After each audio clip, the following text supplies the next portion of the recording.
Tú has dicho cosas, repito, que nadie más dice. Por ejemplo, el caso de PPK. Kuczynski es uno de los políticos que está en la carrera presidencial y cuando tú has escrito algunas cosas, has hecho mención a su rol lobístico. Cuéntanos un poco eso.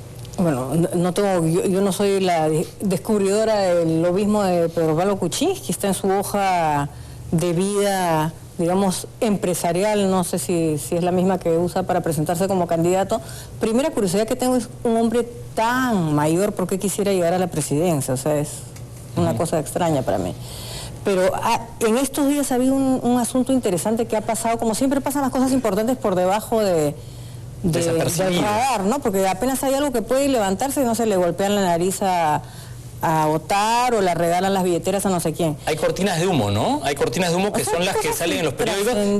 Se te desvían de la atención totalmente. Cuéntanos lo que ha pasado y que no aparece en los periódicos. O sea, es algo que apareció muy entre líneas. Martín Belaúnde en los ríos de tintas que se ha derramado sobre este señor, mencionan en un artículo en el propio Comercio, en la web, que Martín había beneficiado a una familia que hace muchos años estaba tratando de recuperar su pesquera, una pesquera que se llamaba Del Mar, y que no lograban recuperar pese a las batallas, como ha habido batallas pues entre todos los expropiados por Velasco, ¿no?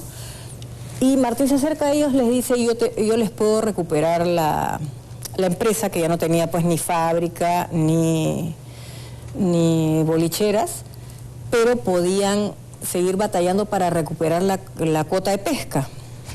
Y en esa nota que te menciono, que creo que inclusive yo la puse en Twitter, se menciona que esta familia recupera Del Mar con la condición que le vendan su cuota de pesca a Exalmar, que es una empresa pesquera donde está de director el candidato Kuczynski. O sea, tiene intereses, ¿no? Tiene intereses empresariales porque forma parte de algunos directorios. De varios, ¿no? Sí. internacionales. ¿Y pero tú lo has visto en él se molesta cuando le dicen que él es un lobista. Es más, ha tenido intercambios verbales con la señora Karp por este asunto. Ahí ellos siempre han tenido intercambios verbales, creo que desde que trabajaron la campaña pasada. No sé si viste la entrevista que le hizo Jaime de Altauza a Pedro Pablo Kuczynski cuando se toca el tema de Tía María.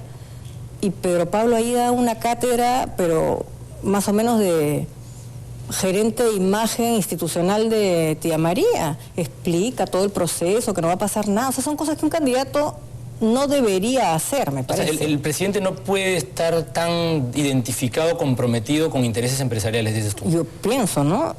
Y tampoco, como el gobierno actual, no puede ser que ante un problema entre una empresa y una comunidad aparezca pues esta modalidad donde los ministros son los voceros de la empresa. Se han comprado el pleito, pero digamos, parecen defender los intereses institucionales o empresariales. Empresariales, cuando deben defender los dos. ¿No? Los dos. Y tú has sido, digamos, en el caso de Nadine Heredia y Ollanta-Humala, tú escribiste el tema del polo rojo y el polo blanco, un poco descubriendo quién era realmente Ollanta-Humala. Ahora, yo creo que Ollanta, o sea, debe ser un tipo bueno, me parece a mí, y bien intencionado, y Nadine un poco que se ha mareado con todo este despliegue pues de prensa que ha tenido, como que le pasa a una quinceañera que de repente termina tipo Lindsay Lohan, pues, ¿no? O sea, la fama como que te aturde. Creo que la sentencia de muerte espiritual de Ollanta-Humala se da el día que se pone corbata, o sea, se estaba con su polo, se reúne con la gente de los sindicatos en el local, local de izquierda que hay justamente en Miró Quesada, sale corriendo, se pone corbata y se va a firmar su famosa hoja de ruta con los 20.000 garantes ahí en San Marcos. Eso yo creo que fue lo que... Ahí capituló, ¿no? Capituló él mismo, ¿no? Porque renunció a lo que él quería, en el fondo, creo yo, hacer en el pueblo. Sí, y que de repente se necesitaba, yo no sé, pero si gana una persona con unas promesas, por lo menos cumple el 15% de esas promesas. La falta de consecuencias es un poco lo que le ha jugado en contra. Y no creo que él se sienta bien con lo que ha hecho, ¿no? Porque ha sido un gobierno un poco bastante desastroso. Sí, ahora, y el tema de la corrupción y los lobbies, tú has sido muy dura y has dicho cosas, repito, tú tocas a gente que nadie toca, ¿no? Y mencionas temas que normalmente nadie toca y por eso eres tan incómoda y por eso no escribes en el periódico. Un poco lo que le pasa a César Hildebrandt, Sí. ¿no? César, por supuesto, aquí le mando un saludo desde aquí a César Hildebrandt. A nosotros nos encantaría tenerlo aquí nuevamente en el canal 11. Tener a César en el aire, en realidad. Por supuesto, ¿no? Pero debe ser esos genes alemanes, pues, que nos hacen así un poquito... tipo Rottweilers. Cuenta, tú escribiste también un artículo, una columna en El Comercio sobre el maletín de Chocherín. Esa es otra cosa que pasa así desapercibida. En una entrevista que hace Nicolás Lucar, que me parece que es de los mejores periodistas que tenemos en pantalla ahora, hace un programa extraordinario, entrevista a Chocherín y este hidrólogo, y en un momento le dice que sí, efectivamente él pagaba en la campaña pasada, no en esta, en dinero, en efectivo, los espacios publicitarios, y que a él le daban un maletín que le reparaba. Ahí quedó. Nadie investigó, Lucar se le acabó el tiempo y no volvió a preguntarle. Pero tú lo mencionaste a Rodrigo Arosemena también. También, porque si estás tú, es el caso pues que si investigas a todos los vinculados a Antalsis, la constructora a la que se le achaca una serie de pseudo corrupciones, yo no sé cómo sería la cosa porque no está muy comprobado ese asunto, pero Rodrigo fue quien trajo a Antalsis al Perú, entonces debería estar, yo pienso investigado, si está investigado el dueño en España, tendrías que ver cómo fue la relación con Rodrigo, cómo así está Antalsis se convierte en 1, 2 y 3, ¿no? Porque hay como tres sí, no, lo importante es que salga la información a la luz y que las personas se defiendan, ¿no? O sea, tampoco uno puede... ¿Cuál fue su participación y si han tenido algo que ver con algo extraño o no, ¿no? Porque ahí yo creo que lo importante es que la verdad salga a la luz. El problema es que cuando no, o sea, si tú acusas a todos, si no acusas a y ya te da que pensar. Y tampoco pueden, puedes sacar a la luz los temas, pero tampoco, yo creo que la prensa se ha convertido en una especie de juzgado alternativo, no sé, de frente ya acusan a las personas, te meten preso por preso. El juicio mediático, ¿no? El cargamontón que a veces te hace la prensa termina condenándote, ¿no? Y al final el juez no le queda sino emitir una sentencia. Presión preventiva, ¿qué es eso? O sea, ¿cómo alguien lo pueden poner antes de ser juzgado, estar preso? Yo creo que eso es inconstitucional acá. ¿Tú crees que Martín Belaunde no debería estar en prisión entonces para que...? No, si hay riesgo de fuga, podría estar en su casa, ¿no? Y así hay tantos, ¿no? El propio Pepe Julio Gutiérrez con el tema de Tía María. Ahora, tu lema es un poco que en el Perú nadie puede tener corona, ¿no? Así seas vicepresidente con FIEP, o sea, todos tienen que ser sometidos al mismo rigor periodístico y no puede haber algunos... Oye, al mismo rigor periodístico y al mismo rigor de la ley. Sí. Porque, ¿no? Por supuesto, ¿no? En eso estamos de acuerdo. ¿Y cómo ves tú ahora este nuevo periodo, digamos, de silenciamiento tuyo en donde, digamos, vas a poder tuitear cosas, pero, digamos, ¿cómo vas a expresar tu opinión en un año electoral? Bueno, estoy escribiendo los sábados en Expreso y así se van abriendo pequeños espacios. Tampoco creo que mi opinión sea definitiva para que alguien gane o pierda las elecciones, ¿no? No, pero digamos, son opiniones interesantes que dentro del marco de la pluralidad es importante siempre escuchar a todos, ¿no? Y los otros políticos, hemos mencionado a PPK, que tú dices que es lobista. Yo creo que PPK debería deslindar primero que es un ciudadano norteamericano, que iba a renunciar a su pasaporte norteamericano en la campaña pasada, justamente no lo hizo.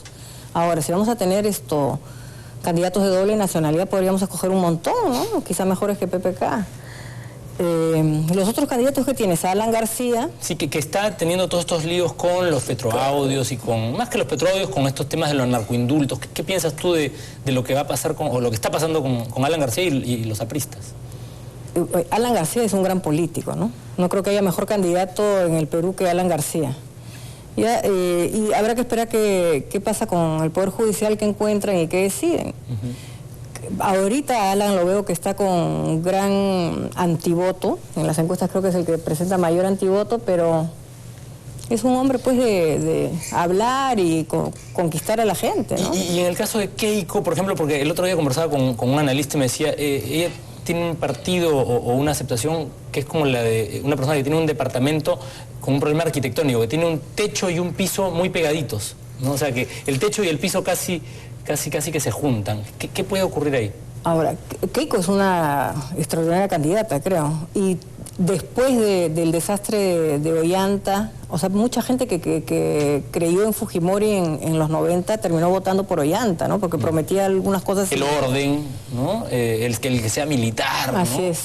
Entonces, Keiko de por sí tiene un gran voto que ella ha sabido conquistar en las bases, ¿no? Porque entiendo que no para de viajar a provincias y tiene mucha aceptación.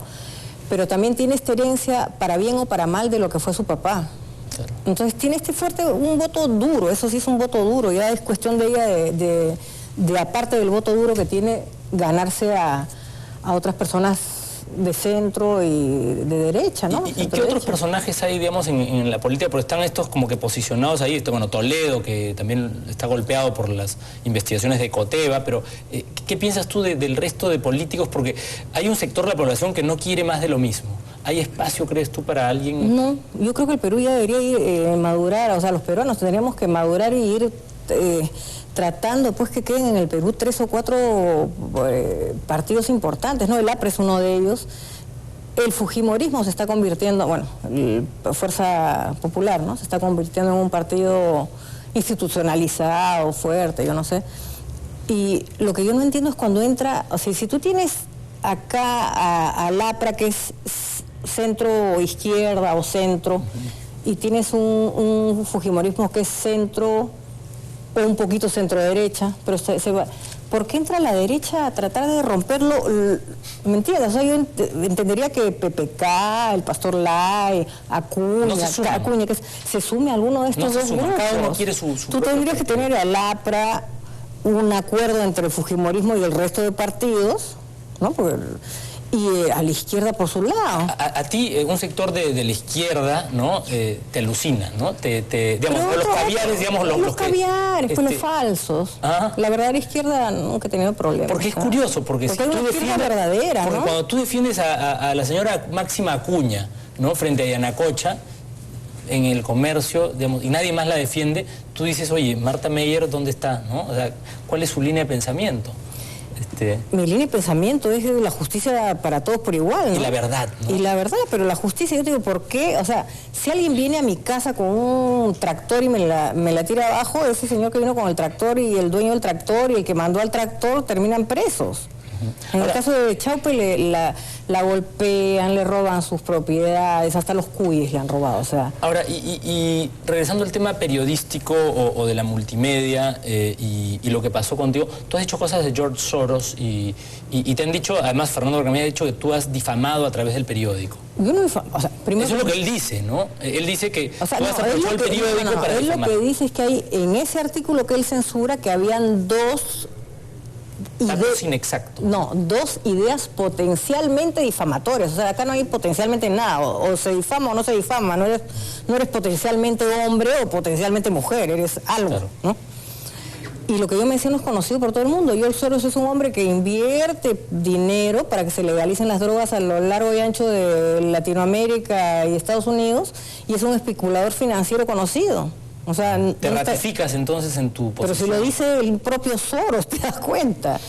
Y por el otro lado, en el caso de Yanacocha, yo en ningún momento dije que Yanacocha había metido mano en los juicios. Lo único que mencioné es que había tenido un revés, cosa rara para ellos, porque estaban ganando todos los juicios y porque parecía que había ya el Poder Judicial estaba un poco más libre de manos para hacer las cosas. No necesariamente tiene que ser Yanacocha, tiene esos grupos empresariales fuertísimos que pueden coaccionar a los jueces para que no sentencien en contra de otras empresas, ¿no? Ahora, ¿cómo ves tú el tema de la libertad de expresión, ahora que estás un poco de fuera, antes has estado dentro del diario, cuando el grupo ya tiene cada vez más poder, ¿no? No solamente en el ámbito multimedia, sino incursiona en otros negocios, ¿no?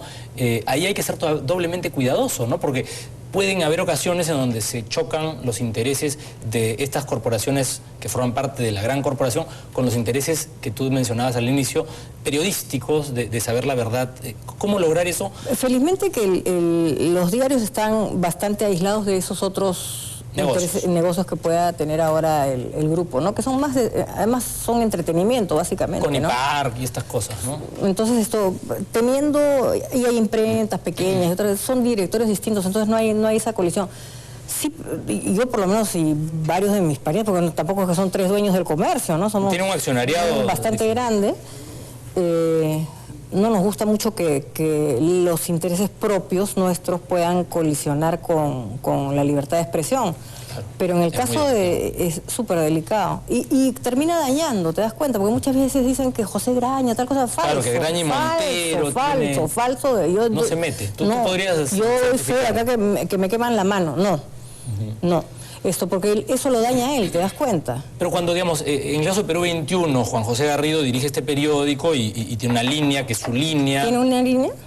No sé, tú eres accionista. No, te estoy preguntando, ¿tiene una línea? No sé. Yo leo todos los periódicos y cada uno tiene una manera de interpretar la realidad. ¿Cómo ves tú Perú 21? No lo leo, solamente leo a Aldo Mariátegui, a Jaime Bailey y creo que ha vuelto Beto Ortiz, ¿no? Creo que sí. Por lo menos básicamente yo leo a Aldo y a... ¿Pero tú crees que no tiene una línea clara? No. No me interesa como periódico realmente, eso no me parece un periódico interesante. Qué curioso, ¿no? Siendo accionista del grupo, que digas que tu pero periódico no te interesa. No voy a Connick Park a jugar tampoco, ¿no? Pero es curioso, ¿no? Pero lo que sí te puedo dar fe es que los intereses propios que podría yo tener también como... no solo... No deberían entrar en colisión. No entran, o sea, te garantizo que en este caso no entran por lo menos... En tu caso en particular. En mi caso no entra y en el caso de José, te digo, no es cierto ese mito urbano que se suelta por ahí. Conversamos un poquito antes de empezar la entrevista sobre el tema de la calidad. ¿Cómo ves tú la calidad periodística hoy? Igual que tú. pero no, dime, a mí me chocaba algo el domingo, no sé qué decir. Al día siguiente que el Papa saca la encíclica... Sí, que es muy crítica, ¿no? Respecto del tema de los recursos naturales. Es muy crítica, es dura. Algunas personas de ultraderecha pueden considerar que el Papa es comunista, sí. No sé. Pero ningún diario de referencia en toda Latinoamérica, ni en el mundo que yo haya visto un diario de referencia, puede ser que algún pasquín sí, ha editorializado en contra de lo que dice el Papa. Y no puede ser que El Comercio, el diario más tradicional del Perú, editorialice... En contra de eso. En contra de algo que es totalmente de nuestra época, ¿no? La protección del medio ambiente, que seamos menos frívolos con nuestras cosas, que adoptemos una nueva... Hay que leer esa encíclica, es verdad. Hay que leer esa encíclica, adoptemos una nueva relación como seres humanos con la naturaleza, que pensemos que los recursos son finitos. Entonces, cuando tú empiezas a pensar todo ese tipo de cosas, cambias un poco tu forma de ser. Otro de los temas, Marta, es el tema de la agenda y los temas que se ponen en agenda a través de la multimedia y del diario El Comercio. Últimamente, desde que ya no estás, el diario ya no es un diario pro vida, ¿no? El diario promueve, digamos, el aborto. El aborto, sí. ¿Qué piensas tú? Pues clarísimo, ahora el periódico sí es claro. Yo estoy en contra del aborto, o sea, y no tengo ningún miedo en decirlo, me insultan y todo, pero no me parece, o sea, existen cientos de métodos para evitar salir embarazada. Entonces ya, por lo menos... Pero digamos, el periódico ha tomado posición, y así como ha tomado posición contra el Papa... Berkemeyer ha tomado posición. Pero es el buque insignia, ¿no? Del grupo. O sea, es el director, porque tú andas, pregúntale pues a las señoras accionistas si están de acuerdo con el aborto. Habrán unas que sí y otras que no. Es el caso del editorial refutando al Papa. O sea, ¿quiénes somos nosotros para refutar lo que dice el Papa? ¿Quién? Bueno, es que cuando uno detenta tanto poder, ¿no? Mediático... Tú puedes, de repente yo, ya, empresario, no estoy de acuerdo, escribo mi nota de opinión con mi firma, ¿te das cuenta? Pero el diario El Comercio, contra una encíclica papal, es algo así que... Ahora, el diario El Comercio tiene peso específico en el mercado, ha perdido credibilidad, creo yo, y es una cosa... Más que credibilidad, lo que ha perdido es peso político, porque ya es tal la denuncia constante que se está haciendo bajo la gestión de Berkemeyer sin llegar a nada, porque es darle contra uno, o sea, se han abierto frentes por todos lados. ¿Tú crees que han agarrado piñata, digamos, en algunos casos a ciertos políticos y les han dado? A mí me parece se han abierto demasiados frentes. Esto como esas películas del oeste que se empiezan a pelear dos en la cantina y de repente todos terminan peleándose, nadie sabe por qué. Me parece que están en esa situación. Ahora, básicamente le han dado... Me parece a mí que están contra Alan García ahorita. A Keiko de vez en cuando le dan, lo que me da a pensar que Berkemeyer es posible que quiera apoyar a Pedro Pablo Kuczynski. ¿no? Porque existe. Ahora, tú conoces la herramienta de IP Noticias. Nosotros, yo he estado analizando el desempeño multimedia y tú sabes, tú puedes descifrar la línea editorial en función a cuántas portadas le dedicas a cada candidato, cuántos minutos le dedicas en televisión a cada tema, y en función a eso tú te das cuenta a quién están apoyando y a quién están atacando, de manera objetiva. Tú, digamos, sin entrar en ese análisis detallado, ¿tú cómo ves el tema? Yo creo que quieren que haya una segunda vuelta entre... No sé si quieren, porque tendría yo que incluirme en ese querer, ¿no? Como copropietaria de este grupo. Creo que el director quisiera una segunda vuelta entre Pedro Pablo Kuczynski y, en el mejor de los casos para él, porque sí es una persona que es totalmente antifujimorista, con alguien que no fuese Keiko y que tampoco fuese Alan. Por eso han construido a veces otros personajes que no les han ligado, ¿no? O sea, porque la multimedia tiene el poder de poner en sus páginas, ¿no? Pero no solo la multimedia, pues también tienes grupos de empresarios que te lanzan de repente un globito de ensayo a ver qué pasa y ya se desinfla a los 3 días, ¿no? No les ha ligado. Ha pasado hace poco con Guzmán, creo. Y esa gente, empresarios que están atrás tratando de crear un outsider. Un outsider no se crea. No. Aparece. Irrumpe, ¿no? El pueblo lo sostiene. O sea, esos experimentos, ¿crees tú, no les van a ligar? No. A nadie. O sea, ni a un grupo empresarial, ni a un grupo de medios, ni a ti, ni a mí, ni a nadie los acá presentes. Y entonces, ¿cómo ves tú? ¿Tú has visto ese tema de la publicidad que te dicen, no crees tú el eslogan, porque el eslogan te lo da tu consumidor? Claro. La calle manda. La calle escoge a su outsider, no nosotros. Sí, es verdad. Después ya votas por él o no. Y entonces, pese a estos esfuerzos fallidos, el pueblo va a ser el que va a... Yo creo que los peruanos ya están curtidos, ¿no? Para saber por qué no votar ahora. Yo creo que puede haber una segunda vuelta entre Keiko y Alan. Pedro Pablo tiene este tema de la interoceánica, Kuczynski.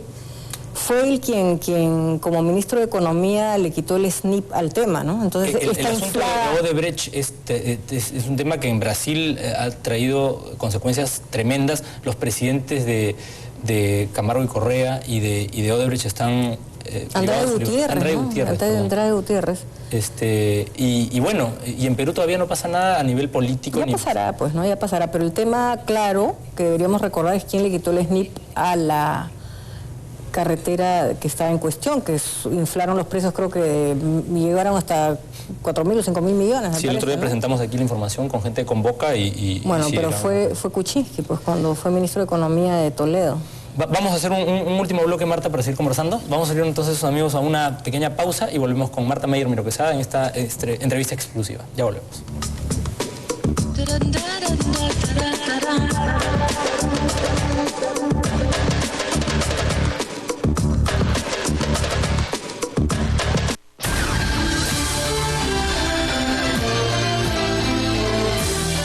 RBC Satelital, Televisión para el Perú.